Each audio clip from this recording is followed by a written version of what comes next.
how do you explain Efkâr? Where do you even begin? The word is loaded. If ever there was a single word you can use to describe everything central and intrinsic to Turkish culture, this is it. Its linguistic origins, as is the case with many Turkish words, lie in Arabic. It's essentially a multiplication of the root fekare, which makes it literal translation, thoughts. But ask any Turkish person you can get a hold of and they'll tell you Efkâr goes much deeper than just thoughts. In my last video I translated it as melancholy, which is close, but we could get much closer. We just need to put the two translations together. Efkâr is a melancholy that encompasses all your thoughts. If you're careful enough to read the social cues, you can see that Efkâr is omnipresent in day-to-day Turkish life. The word itself is commonly used as well. Efkâr can pressure someone all of a sudden. Somebody says something, it reminds you of a life that was or a life that could have been, and there it is, Efkâr, rising from this very central, very guttural place until it reaches your heart and takes a hold. Efkâr doesn't parlay, it doesn't play dice. When Efkâr finds you, there's only one tried and tested cure.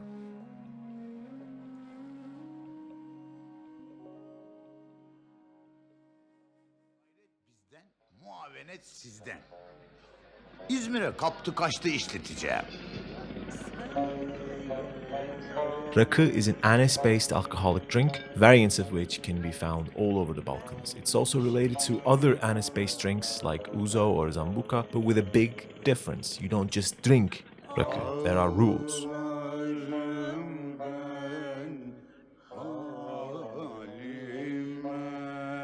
First, there has to be a table, preferably a big one, enough to hold all the meze. Meze, undoubtedly a word familiar to anyone who even briefly visited Turkey or Greece, is sort of like tapas. Bigger variety, smaller portions. Not everything can be a meze, of course, but most things try.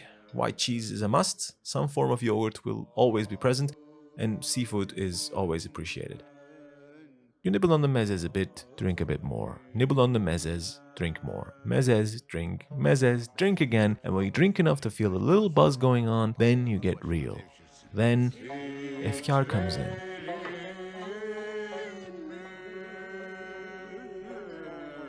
There comes a point in all rakı tables, and in fact, most rakı tables are specifically designed for this, where the participants just confess what causes them efkâr: romantic deadlocks, family conflicts, hurts, wounds, and unreciprocated love.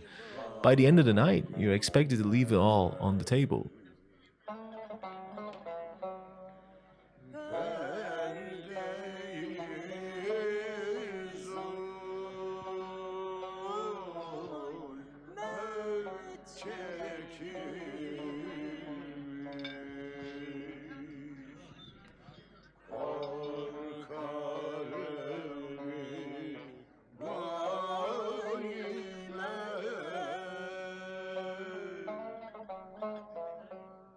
The silver-haired fox to the right is Sadri Alışık. This is one of the later roles of his profoundly important acting career. He was born in 1925, 2 years after the Republic, and started his acting career in full in 1944 with the movie Günahsızlar.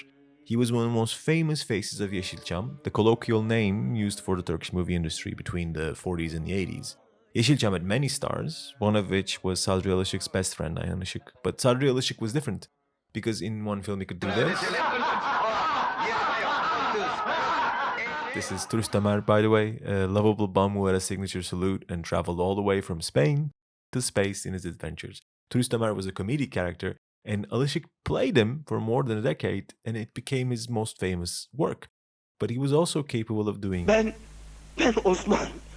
Offside Osman. Söyleyeyim be. Allah rızası için söyleyeyim be. Gene mi atamadım golü? Ha? Bu da mı gol değil be? Here, Alışık is offside Osman, called that way because he could never succeed much in life, score, as it were. In this scene, made famous in later years because of its inclusion in the hugely successful Cem Yılmaz film Gora, Osman is pleading with the judge overlooking his case, asking him, is this also not a goal? You don't need to understand Turkish in order to fully get how heartbreaking this scene is. So this then serves as our first lesson on Efkâr. It's not the antithesis of joy. Alışık built his career around both joy and efkâr, something he couldn't have done if they were polar opposites. He made the Turkish people laugh and he made Turkish people cry. and he accomplished both without veering too far from the other. Were these two concepts in conflict with one another in Turkish culture, Alışık's career would not have looked so seamless. Because in Turkish culture, Sadri Alışık's handle on both emotions are never mentioned as something of note. It's just taken for granted. Joy and Efkâr can exist in the same body.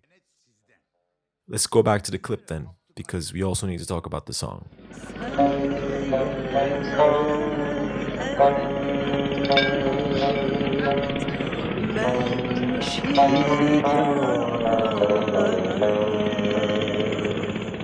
The song is called Kimseye Etmem Şikayet, meaning to nobody I complain. Take a look at the lyrics. The lyrics were written by the late Ottoman period poet İhsan Raif Hanım, one of the rare female literary figures of Ottoman Empire's history. Because she passed away in 1926, 1 year after Sadri Alışık was born and 3 years after the founding of the Republic, her life actually falls outside the jurisdiction of the channel. But the song she wrote, the music for which was composed by Kemal Sarkis Efendi, is mostly associated with the early days of the Turkish Republic. The genre is called Türk Sanat Müziği, or Turkish art music, compared to the genre of Aşık Veysel, which is called Türk Halk Müziği, Turkish folk music. This was a very important early distinction between two schools of Turkish musical thought. Art music took its inspiration from the Istanbul courts and featured intricate vocal melodies and grandiose-sounding instruments like the kanun, while folk music, deliberately kept simple, was performed often with just a bağlama and some plain lyrics written in what was the vulgar Turkish of Ottoman times and what is the official Turkish of today. Kimseye Etmem Şikayet, being a great example of Turkish art music of the late Ottoman and early Republican times, is era-appropriately written in the old High Turkish. The words are familiar. If you use some deduction and some contextual guesswork, you can estimate correctly that this means, right?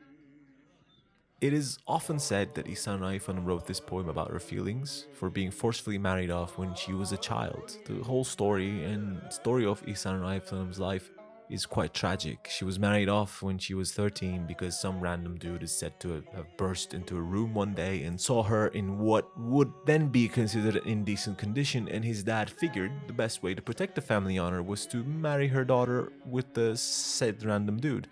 She spent almost 15 years married to the dude in Izmir and then returned to Istanbul, finding true love only to lose it to the Spanish flu in 1921. Her life was no fun. No fun at all.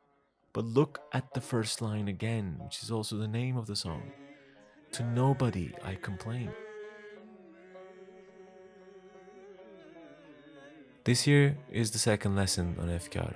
In every situation other than the record table and artistic expression, Efkâr should be an internal emotion, not to be oxidized.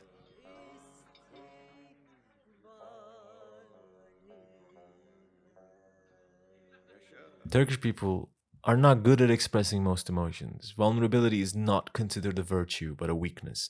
Gratitude is held in high regard, and health is the most important thing. So if you're healthy, why would you complain? You wouldn't. You maintain joy and efkâr simultaneously in the same body, and you just wait. Until you can find a record table full of friends as a sad song plays in the background, that is.